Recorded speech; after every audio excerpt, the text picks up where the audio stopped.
प्यारे बच्चों, मैं कीर्ति आर्या, सहायक अध्यापिका, चंपा देवी राजकीय कन्या इंटर कॉलेज हरनही गोरखपुर, कक्षा 12 की गृह विज्ञान की ऑनलाइन कक्षाओं में आप सभी का स्वागत करती हूँ। प्यारे बच्चों, जो आज हम पाठ पढ़ने जा रहे हैं, जिस पाठ पे हम चर्चा करने जा रहे हैं, वो पाठ है हमारा अंतःस्रावी ग्रंथियाँ। बच्चों, इस पाठ में हम सारी ग्रंथियों के बारे में, हार्मोन के बारे में, एंजाइम्स के बारे में चर्चा करते हैं। तो बच्चों, अपनी चर्चा को और आगे बढ़ाते हैं। इस पाठ के अंतर्गत हम ग्रंथियाँ क्या हैं, बाह्य श्रावी ग्रंथियाँ और अंतःस्रावी ग्रंथियाँ, हार्मोन्स और एंजाइम्स, हार्मोन और एंजाइम्स का शरीर में महत्व, अंतःस्रावी प्रणाली की विभिन्न ग्रंथियाँ और ग्रंथियों के कार्य न करने से होने वाले रोगों के बारे में चर्चा करेंगे। तो प्यारे बच्चों, सबसे पहले हम लोग जान लेते हैं कि ग्रंथियाँ क्या होती हैं। ग्रंथियाँ हमारी जो कोशिकाओं हैं उनका समूह होता है। ये कोशिकाएं जब एक जैसे कार्य करने वाली कोशिकाएं एक साथ एकत्रित होती हैं और किसी रसायन का श्रावण करती हैं, किसी रसायन को श्रावित करती हैं, तो वो हमारी ग्रंथियां होती हैं। ये रसायन हमारे शरीर में एक महत्वपूर्ण भूमिका निभाते हैं, हमारे शरीर को अनेक प्रकार से संचालित करते हैं। तो ये हमारी ग्रंथियां या कोशिका से बनी विशेष प्रकार की रचना है जो शरीर में अनेक प्रकार के रासायनिक तत्वों का स्राव करती है। पहला कार्य इसका होता है हमारे शरीर में, हमारी ग्रंथियों में जो स्राव हो रहा है उससे जो उसको पूरे शरीर तक संचालित करना, जहाँ इसकी ज़रूरत है इसको वहाँ तक पहुँचाना, ट्रांसमिशन करना। हमारी ग्रंथियाँ दो प्रकार की होती हैं, एक बाह्य श्रावी ग्रंथियाँ और एक अंतःस्रावी ग्रंथियाँ। बच्चों, बाह्य श्रावी ग्रंथियाँ जैसे कि नाम बता रहा है, बाहर श्रावित होने वाली ये ग्रंथियाँ डक्टफुल होती हैं, डक्स होती हैं। इसमें जो है नलिकाएं होती हैं। ये नलिकाएं नीचे कहीं पूरी त्वचा के अंदर नीचे कहीं हमारे शरीर में होती हैं, लेकिन इनका सिरा हमारे शरीर के ऊपर कहीं ना कहीं होता है। ये प्रत्यक्ष रूप से हमको, इसमें जो श्रावित हो रहा है वो हमको प्रत्यक्ष रूप से दिखता है। इससे श्रावित होने वाली जो हमारी ग्रंथियां हैं उसमें अश्रु ग्रंथि है। ये ग्रंथियां आँखों से आंसुओं को निकालने में मददगार होती हैं। हम देख रहे हैं कि ये आँखों के अंदर कहीं ये इसकी रचना शुरू हुई है, लेकिन ये अश्रु के रूप में बाहर दिख रहे हैं, ये प्रत्यक्ष रूप से हमें बाहर दिख रहे हैं। तो ये हमारे आँखों से आंसू निकालने में सहायक होती है। दूसरी ग्रंथि है बच्चों लार ग्रंथि। ये हमारे मुख में होती है, हमारे मुंह में होती है। ये ग्रंथियाँ हमारे भोजन को पचाने का कार्य करती हैं। हम जानते हैं कि जब हम कुछ खाते हैं तो हमारे मुंह में लार आ जाती है। ये लार एक लिबलिबा पदार्थ होता है जो हमारे भोजन को लुगदी रुमा बना देता है, उसको पचाने के लिए सहायक होता है और इसी के कारण यहीं पे हमारा पाचन क्रिया का पहला चरण शुरू होता है। बच्चों, अगली ग्रंथि हमारी श्वेत ग्रंथि। ये ग्रंथियां हमारे शरीर के अंदर अतिरिक्त जल को हमारे शरीर से बाहर पसीने के रूप में निकालने का कार्य करती हैं। अगली है बच्चों यौन ग्रंथियां। ये ग्रंथियां प्रजनन कार्य में सहायक होती हैं। तो बच्चों, हमने जान लिया कि ये बाह्य श्रावी ग्रंथियां क्या होती हैं। अब जानते हैं कि ये अंतःस्रावी ग्रंथियां क्या होती हैं। जैसे मैंने अभी बताया कि बाह्य श्रावी ग्रंथियां नलिका युक्त होती हैं और हमें वो प्रत्यक्ष रूप से जो स्राव हो रहा है वो हमें दिखता है, परंतु अंतःस्रावी ग्रंथियां ये नलिका विहीन ग्रंथियां होती हैं और इससे जो हार्मोन्स निकलते हैं वो सीधे हमारे रक्त में खुल जाते हैं और आवश्यकता अनुसार हमारे शरीर के सारे हिस्सों में पहुंचा दिए जाते हैं। अब अंतःस्रावी ग्रंथियां या नलिका विहीन ग्रंथियां होती हैं या मानव व्यवहार पर प्रभाव डालती हैं। अंतःस्रावी ग्रंथि बहुत सी ग्रंथियों का एक समूह होता है। जैसे मैंने पहले बताया कि ग्रंथियां क्या हैं, तो ये भी ग्रंथियों का एक समूह है। ये रसायनों का निर्माण करती हैं, ये कुछ रसायनों का निर्माण करती हैं और इन रसायनों को हम हार्मोन कहते हैं। अंतःस्रावी ग्रंथियों से निकलने वाला रसायन जो है हार्मोन कहलाता है। अब ये हार्मोन क्या होता है, हमारी शरीर में अनेकों गतिविधियों को करने के लिए उत्तरदायित्व होता है, मददगार होता है। अब जान लेते हैं इन हार्मोन की क्या क्या विशेषताएं होती हैं। हमारा हार्मोन रासायनिक रूप से हार्मोन प्रोटीन, स्टेरॉइड्स, अमीनो अम्ल होता है। ये प्रोटीन का भाग होता है, स्टेरॉइड्स होता है और अमीनो अम्ल के रूप में ये स्रावित होता है। हार्मोन जल में घुलनशील होता है, ये जल में मिल जाता है, इसीलिए रक्त में ये आराम से घुलनशील हो जाता है, क्योंकि हमारा शरीर करीब 70% जल से बना होता है। सभी हार्मोन कोशिका के आर पार हो सकते हैं। कोशिका अर्थात कोशिका झिल्ली। हमने जब कोशिका पढ़ा था तो हमने देखा था, समझा था कि कोशिका के ऊपर एक कोशिका झिल्ली होती है। तो ये पदार्थ हार्मोन जो होते हैं उस कोशिका झिल्ली या कोशिका कला के आर पार जा सकते हैं। हार्मोन शरीर में संचित नहीं रहता है, यह इसका संश्लेषण शरीर में निरंतर होता है। ये एक जगह ठहरता नहीं है, एक जगह संचित नहीं होता, ये पूरे शरीर में इसका ट्रांसपोर्टेशन या संचरण चलता रहता है। विशेष हार्मोन विशेष अंग या कोशिका पर ही प्रभाव डालते हैं। हमारा जो विशेष प्रकार का हार्मोन जहाँ से स्रावित हो रहा है वो विशेष अंगों पे ही प्रभाव डालता है, वो सभी अंगों पे प्रभाव नहीं डालता है। तो आइए बच्चों चर्चा करते हैं हमारी एंजाइम्स के बारे में। एंजाइम्स क्या है? एक प्रकार का प्रोटीन है जो कोशिका के अंदर पाया जाता है। ये कोशिकाओं के अंदर पाया जाता है, ये भी एक रसायन पदार्थ है जो कोशिकाओं में पाया जाता है और वहाँ से स्रावित होता है। ये हमारे रासायनिक प्रतिक्रियाओं को तेज करता है। हार्मोन क्या होता है? रासायनिक पदार्थ ही होता है और ये रासायनिक प्रतिक्रियाओं को तेज करने के लिए होता है, जिसको हम कहते हैं हमारा एंजाइम्स। ये शरीर को की मांसपेशियों को बनाने में और शरीर के विषाक्त चीज़ों को शरीर से बाहर निकालने का कार्य करता है। ये हमारे अग्नाशय, उदर और छोटी आंत में बनते हैं। हमारे अग्नाशय यानी पैनक्रियाज, छोटी आंत और उदर में बनता है। उदर माने पेट या एब्डोमेन। ये हमारे इनका मुख्य कार्य होता है हमारे ग्लूकोज को, जो ग्लूकोज बड़े बड़े रूपों में होते हैं, उनको तोड़कर, उनके छोटे अणुओं को बनाकर उनको हमारे शरीर की आवश्यकता अनुसार अलग अलग जगहों तक पहुँचाना। बच्चों एंजाइम्स के बारे में चर्चा करने के बाद अब हम चर्चा करते हैं हमारी अंतःस्रावी प्रणाली के बारे में। जैसे कि आप लोग ये चित्र देख रहे हैं बच्चों, इस चित्र में आपको सभी दिख रहा है, अलग अलग ग्रंथियों के नाम दिख रहे हैं और ये ग्रंथियाँ किस तरह से कहाँ पे ये विद्यमान है हमारे शरीर में, ये पूरा दिख रहा है। अब इस प्रणाली में हम लोग यही चर्चा करेंगे कि ये ग्रंथियाँ हमारी क्या कार्य करती हैं, कौन सा हार्मोन स्रावित करती हैं। सबसे पहले हम लोग देखते हैं ये हाइपोथैलेमस। हाइपोथैलेमस मस्तिष्क में होता है। पिट्यूटरी ग्लैंड्स यानी पीयूष ग्रंथि, पीनियल ग्रंथि, ये भी मस्तिष्क में होता है। हमारे शरीर में 3 ग्रंथियाँ, अंतःस्रावी ग्रंथियाँ हमारे मस्तिष्क में होती हैं। उसके बाद हमारी थायराइड एवं पैराथायराइड ग्रंथि हमारे कंठ में होती है। थाइमस हमारे छाती से थोड़ा सा ऊपर होता है और ग्रासनली से थोड़ा सा नीचे होती है। इसके बाद पैनक्रियाज आती है जिसको हम अग्नाशय बोलते हैं। उसके बाद एड्रेनल्स यानी अधिवृक्क होती है। इसके अलावा ओवरी और टेस्टिस, ये भी हमारी अंतःस्रावी ग्रंथियाँ हैं, परंतु ये महिलाओं में ओवरीज अंडाशय में और पुरुषों में टेस्टिस यानी विष्णु में होती हैं। इसके अलावा ये प्लेसेंटा होता है, जो माता जब गर्भवती होती है महिला तो बच्चों के पोषण के लिए ये अतिरिक्त रूप से कार्य करता है। तो बच्चों आइए चलते हैं हम लोग इस पाठ के अंतर्गत हम लोग जिन जिन ग्रंथियों के बारे में पढ़ेंगे उनके बारे में देख लेते हैं।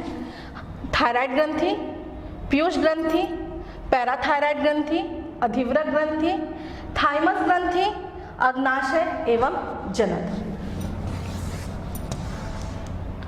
सबसे पहले हम लोग चर्चा करते हैं हमारी थायराइड ग्रंथि के बारे में।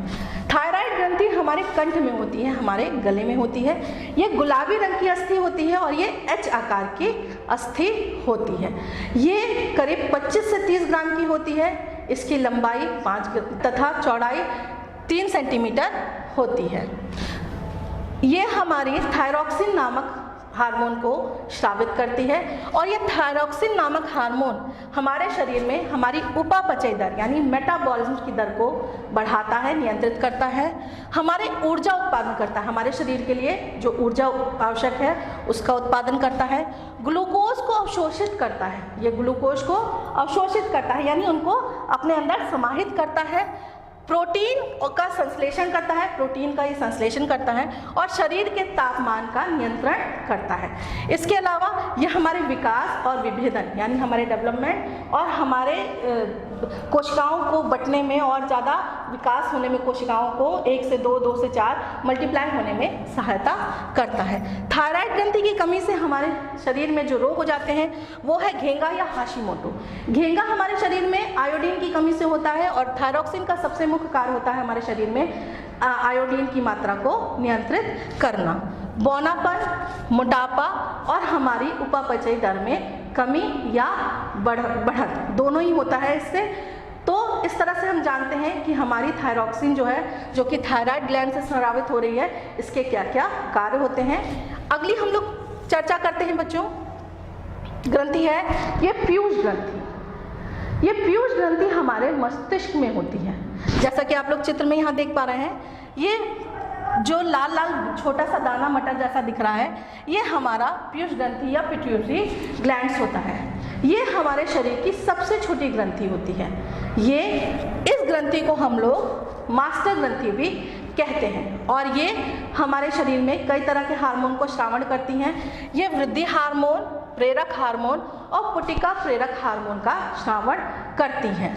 ये हमारे शरीर में विकास, रक्तचाप का नियंत्रण, प्रसव के दौरान गर्भाशय का सिकुड़ना ताकि बच्चे का जन्म आसानी से हो सके, उस कार्य में मदद करती हैं। स्तन में दूध का उत्पादन, जब माँ दूधपान कराना चाहती है तो स्तन में दूध का ये बढ़ावा देती है। और इसके अलावा महिला और पुरुष दोनों को यौन अंगों में सहायता प्रदान करती है ताकि वो अपने यौन क्रियाओं को संपन्न कर सकें। यह भोजन को ऊर्जा में परिवर्तित करता है, यह हमारे चयापचय की क्रिया को मदद करता है और नियंत्रित करता है। इसके अलावा हमारे गुर्दे में जो जल अवशोषित हुआ है उसको नियंत्रित करता है और ADH नामक हार्मोन स्रावित करता है जो कि हमारे गुर्दे में जल को नियंत्रित रखता है। ये हमारे शरीर में इस ग्रंथि को मास्टर ग्रंथि क्यों कहा जाता है? इस ग्रंथि को मास्टर ग्रंथि इसलिए कहा जाता है क्योंकि ये ग्रंथि एज अ मास्टर हमारे सारी ग्रंथियों पे एक संचालन करती है, इनका जो हार्मोन है उसको स्रावित करने में मदद करती है, इनको ऑर्डर करती है कि ये इन स्रावों हार्मोन्स को स्रावित करें ताकि ये दूसरी अलग ग्रंथियां अच्छे से कार्य कर सकें, यानी प्रेरणा स्रोत होती हैं, इसलिए इनको मास्टर ग्रंथि कहा जाता है। अब ये अगर सही ढंग से हमारे शरीर में काम नहीं कर रही है, ये ग्रंथि हमारे मस्तिष्क में सही से स्रावित नहीं कर रही है हार्मोन को, तो उससे हमारे शरीर में नपुंसकता, अविकसित हड्डी, कुबड़ापन और समय पूर्व बुढ़ापा जैसी विसंगतियां उत्पन्न हो जाती हैं। बच्चों, इस ग्रंथि के बारे में चर्चा करने के बाद हम लोग चर्चा करते हैं हमारी अधिवृक्क ग्रंथि के बारे में। बच्चों, अधिवृक्क ग्रंथि जैसा कि आप लोग चित्र में देख रहे हैं, किडनी, वृक्क मतलब होता है किडनी, ये किडनी आप लोग को दिख रही है, लेफ्ट और राइट दो किडनी होती है, हमें पता है। ये अधिवृक्क ग्रंथि जो होती है, ये हमारी अधिवृक्क जो है किडनी के ऊपर एक लेयर के रूप में होती है, यानी ये इसको ढके हुए रहती है और ये दो तरह से होती है, एक कॉर्टेक्स होती है और एक मेडुला, दो भागों में विभाजित होती है, एक कॉर्टेक्स होता है और एक मेडुला होता है। और ये इस ग्रंथि को हम लोग ये ग्रंथि हमारी एड्रेनलिन नामक हार्मोन का श्रावण करती है। ये ग्रंथि हमारे शरीर में लड़ाई, भाग दौड़ और हमारे हृदय गति को नियंत्रित रखना, इन सब में कसरत आदि करते समय हमारी मददगार होती है। इस ग्रंथि को आपातकालीन ग्रंथि भी कहा जाता है। इस ग्रंथि को आपातकालीन ग्रंथि क्यों कहा जाता है? इससे हम इस जो एड्रेनल हार्मोन है इसको हम लोग आपातकालीन हार्मोन भी कहते हैं। ऐसा हम लोग इसलिए कहते हैं क्योंकि ये हमारी आपातकालीन स्थिति में हमारे क्रिया करने के अनुपात को बढ़ाती है, हमें ऊर्जा देती है ताकि हम उस आपातकालीन स्थिति से लड़ दें और हम उससे निपट पाएँ, उससे हमें ज़्यादा ताकत देती है, ज़्यादा ऊर्जा देती है और हम इस आपातकालीन स्थिति से निकलने में सक्षम हो जाते हैं। इस ग्रंथि अगर हमारे ढंग से कार्य नहीं कर रही है तो ये सब, इसका एक और कार्य होता है हमारे शरीर में सोडियम का नियंत्रण करना। ये हृदय से में अपना प्रभाव छोड़ती है, जैसे मैंने अभी बताया कि हृदय को नियंत्रित करती है, हमारे रक्तचाप को नियंत्रित करती है। जब ये उस हार्मोन हमारे शरीर में कम उत्पन्न होता है तो ये हमारी पाचन क्रिया को मंद कर देती है, धीमी कर देती है। हमारी पाचन क्रिया में कार्बोहाइड्रेट्स है, वसा है, इन सबको पचाने के लिए, चयापचय करने के लिए हमारा जो हार्मोन है वो स्रावित हो रहा है। अगर वो मंद हो जा रहा है, धीमा नहीं निकल रहा है, सही से स्रावित नहीं हो रहा है, तो ये हमारी पाचन क्रिया को मंद कर देता है और मनुष्य को भूख नहीं लगती है, मनुष्य को भूख नहीं लगती है और रक्तचाप हमारा गिर जाता है। इस तरह की बीमारी को हम लोग बोलते हैं एडिसन रोग। ये रोग कौन सा होता है? एडिसन रोग। और जब ये अधिक क्रियाशील हो जाती हैं हमारे शरीर में तो भी हमारे लिए समस्या उत्पन्न करती हैं। जब ये अधिक स्रावित होती है तो महिलाओं में पुरुषों जैसे दाढ़ी, मुंह चुभना आदि लक्षण उत्पन्न करते हैं और बच्चों में ही, बाल अवस्था में ही ये उनके जननांगों को विकसित करने का कार्य करता है। तो इसके ज़्यादा स्रावित होने से एवं कम स्रावित होने से दोनों ही स्थिति हमारे लिए सही नहीं होती हैं। तो बच्चों, आगे हम लोग चर्चा करते हैं हमारी थायराइड ग्रंथि के बारे में। अभी हम लोगों ने चर्चा की हमारी थायराइड ग्रंथि के बारे में। हमने बताया कि कंठ में एच आकार का होता है। इसी एच आकार के नीचे जोड़ों में दो रचनाएं होती हैं, दाएं और बाएं, यानी कुल हमारी 4 पैराथायराइड ग्रंथियां होती हैं। ये हमारी लाल रंग की ग्रंथियां होती हैं और ये 1 से 3 ग्राम तक की होती है। इसके साथ कई प्रकार की रक्त पात्र भी पाए जाते हैं। ये हमारी ग्रंथि है, ये पैराथायरॉक्सिन नामक या पैराथार्मोन नामक हार्मोन का स्रावण करती है। इस पैराथार्मोन हमारे साथ जो विटामिन डी के साथ मिलकर रक्त में ये कैल्शियम की मात्रा को नियंत्रित करता है। जब कभी कभी हमारे रक्त में कैल्शियम की मात्रा अधिक हो जाती है तो भी ये नियंत्रित करता है और जब कम हो जाती है तो भी ये नियंत्रित करता है। इसका साथ ही साथ ये कैल्शियम अवशोषण जो करती है और वृक्कों में इसका पुनः अवशोषण भी करती है। ये रक्त में इस प्रकार की बढ़ी जो कैल्शियम की मात्रा होती है उसका प्रयोग ये हड्डियों एवं दांतों को बनाने में करती है। तो अगर हमारे जो है ये कार्य है, हमारे पैराथायराइड ग्रंथि का कार्य है हमारी कैल्शियम को सही से नियंत्रित करना और हमारे विटामिन डी से मिलकर हमारे जो है सारे जो हार्मोन है उसको स्रावित करते हुए अपना कार्य करना। अब बच्चों हम लोग चलते हैं, चर्चा करते हैं हमारी थाइमस ग्रंथि के बारे में। थाइमस ग्रंथि हमारी छाती से थोड़ा सा ऊपर होती है और ये करीब 10 से 15 ग्राम की होती है। यह थाइमोसिन नाम का हार्मोन स्रावित करती है। इसका काम हमारे रक्त में शर्करा का नियंत्रण करना होता है। शर्करा आप लोग शुगर के नाम से जानते हैं इसको बहुत आसानी से। इसकी कमी से, इसकी अधिकता से जो बीमारियां होती हैं वो डायबिटीज़ नाम से जानी जाती है। और ये हमारे जो है मधुमेह नामक बीमारी, जैसे मैंने कहा डायबिटीज़, तो ये मधुमेह नामक बीमारी इसके कारण हो जाता है। अगर ये सही से स्रावित नहीं होती है तो मधुमेह नामक बीमारी हो जाती है। ये थाइमस हमारी प्रतिरक्षा प्रणाली यानी हमारी जो रोग लड़ने की क्षमता है उसको बहुत ज़्यादा प्रभावित करती है। इसलिए हम कहते हैं, हम जानते हैं कि जब मधुमेह हो जाता है तो अनेकों अलग प्रकार के रोग हमारे शरीर को ग्रसित कर देते हैं, हम रोगग्रस्त हो जाते हैं। तो ऐसा इसलिए होता है क्योंकि ये हमारी रोग प्रतिरोधक क्षमता प्रणाली का एक महत्वपूर्ण अंग होता है। अब रोग प्रतिरोधक क्षमता हमारे शरीर में इन्हीं के कारण थाइमोसिन के कारण उत्पन्न होता है। इसके अलावा ये अंदर जो हमारी जो श्वेत रक्त कणिकाओं हैं इनका निर्माण करता है और भ्रूण अवस्था से लेकर आगे की अवस्था तक विकसित होने की समय तक ये हमारे निरंतर सहयोग करता रहता है। अब इसकी जो है हमारे शरीर में अगर ये कमी हो जाती है तो मैंने अभी बताया कि मधुमेह नामक बीमारी हो जाती है। अब इसके बाद हम लोग चर्चा करते हैं हमारी अगली ग्रंथि है अग्नाशय। अग्नाशय कशेरुकीय जीवों का पाचन व अंतःस्रावी प्रणाली का एक ग्रंथि अंग है। ये अग्नाशय अपने आप में ही एक अंग है, ऑर्गन जिसको हम कहते हैं। ये ऑर्गन है, ये अंग है। अब हमारी कशेरुकीय जीवों, कशेरुकीय जीव मतलब होता है वो जीव जिसमें रीढ़ की हड्डी होती है, ऐसे जीव जिनमें स्पाइनल कॉर्ड होती है। तो ये ऐसी संरचना है जो हमारे स्पाइनल कॉर्ड वाले या हमारे इन्हीं लोगों में पाई जाती है, यानी मानव उनमें से एक है। अब ये हमारे उदर भाग के पीछे पाया जाता है और लिवर तथा छोटी आंत से घिरा हुआ होता है। इसकी संरचना आप लोग देख रहे हैं, पहचानते होंगे इसको आप लोग। ये भोजन को पचाने में और खून में शुगर को नियंत्रित करने का कार्य करता है। इससे इंसुलिन, ग्लूकागोन व सोमैटोस्टेटिन नामक हार्मोन स्रावित होते हैं। यह अंतःस्रावी ग्रंथि है, साथ ही साथ ये बाह्य स्रावी ग्रंथि भी है। यानी अगर हम देखें तो ये एक मिश्रित ग्रंथि है। ये अग्नाशय से अग्नाशयी रस को स्रावित करती है, जो कि एक बाह्यस्रावी है, ग्रंथि का कार्य कर रहा है। और अंतःस्रावी ग्रंथि के तौर पर ये इंसुलिन, ग्लूकागोन व सोमैटोस्टेटिन नामक हार्मोन का स्रावण कर रही है, यानी ये अंतःस्रावी ग्रंथि है। तो ये ग्रंथि हमारी एक ऐसी है जो मिश्रित ग्रंथि के अंतर्गत आती है और इसलिए इसको मिश्रित ग्रंथि कहा जाता है।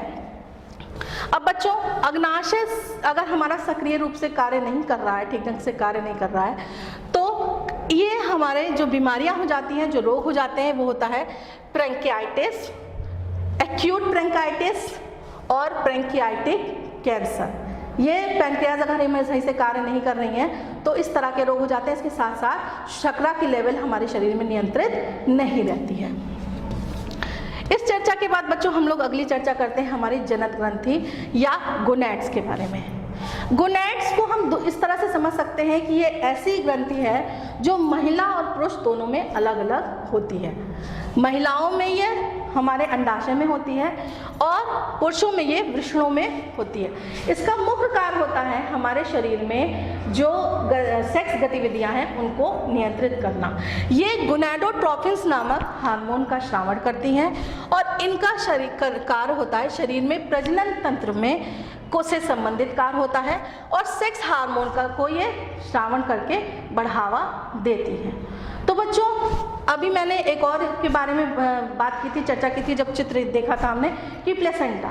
ये प्लेसेंटा भी एक तरह की अंतःस्रावी ग्रंथि है जो केवल गर्भ के दौरान ही स्रावित करती है हार्मोन को, जो कि बच्चे को पोषक तत्व पहुंचाता है और बच्चे के जन्म के बाद ये पुनः इनएक्टिव हो जाती है, उतनी क्रियाशील नहीं रहती है और इस तरह से ये हमारी एक और ग्रंथि होती है।